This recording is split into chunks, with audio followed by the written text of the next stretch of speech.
Could you just shut up this goddamn class and let me have a break? Varatantu yelled out in the middle of class going on, where his master Brihaspati was teaching a very delicate secret of the Vedas. All of the students were listening, rapt attention on the level of intuition. But this Varatantu's brain got clogged up and stopped understanding anything. He protested abruptly in an uncivilized way, humiliating the Guru. He outstretched his legs and my dear friends, this physical body is just an outer covering. Not only animal form, but trees, birds, humans, ghosts, celestials and rishis' body are also just an outer shell. The jiva, the soul, the content is the one who presides over, who dominates, and he assumes different forms, goes through different situations and circumstances, suffers and enjoys, but through all these he only evolves, he purifies, he moves towards transcendental bliss. Varatantu was a disciple of sage Brihaspati.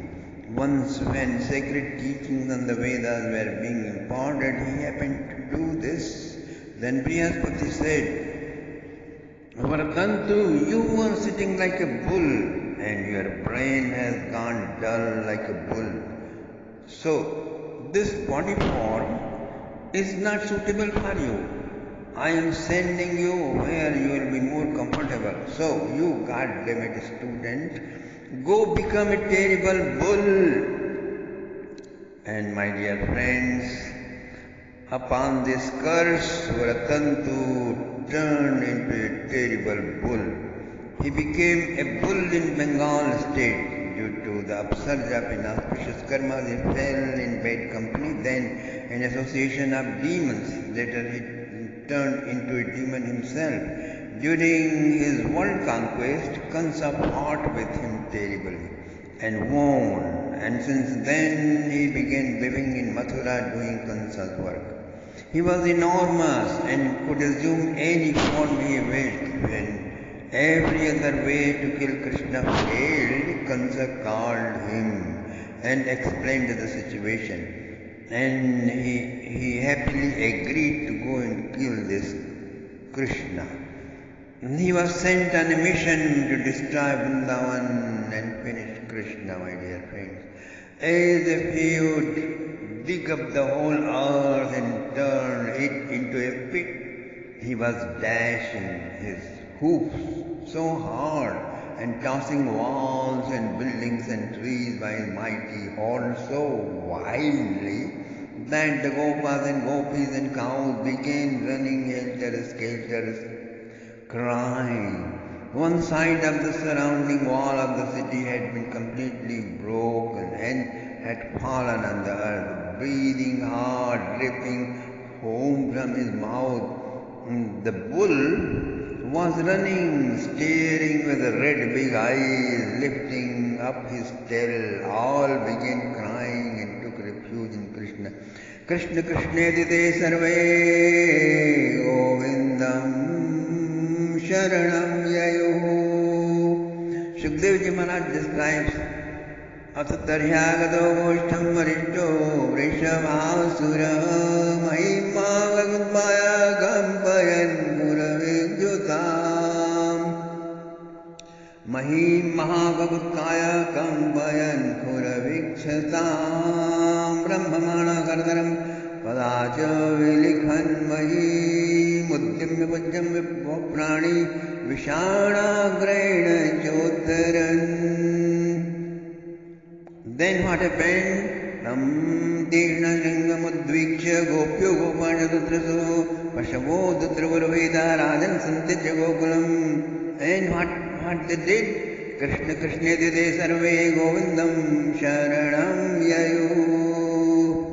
Krishna Krishna Dide Sarve Govindam Sharanam Yayo.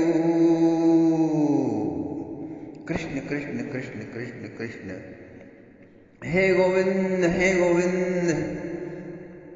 Oh Krishna, oh beloved of our life, please protect us, Trahimam, Trahimam.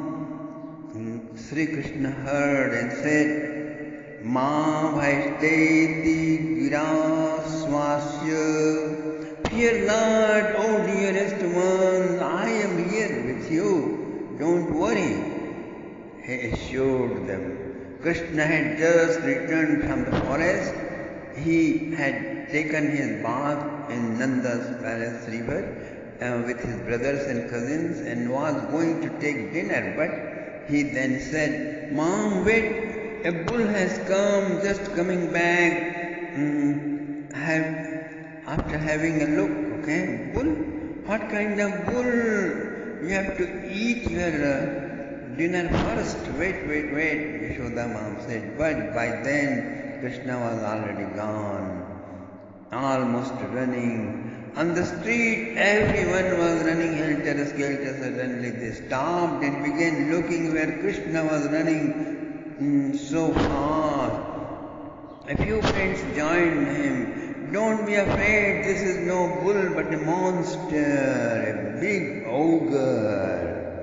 Just be behind me and see, I am calling him, he said, and assured all the Gopas and Gopis.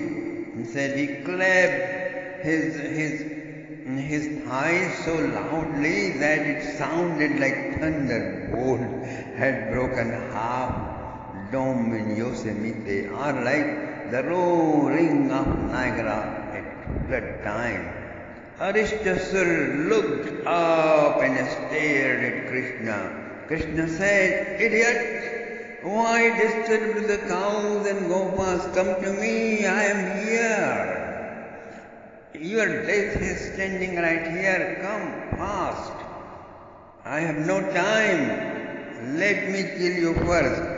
And he placed his left arm on the shoulder of his friend relaxingly and smilingly watched.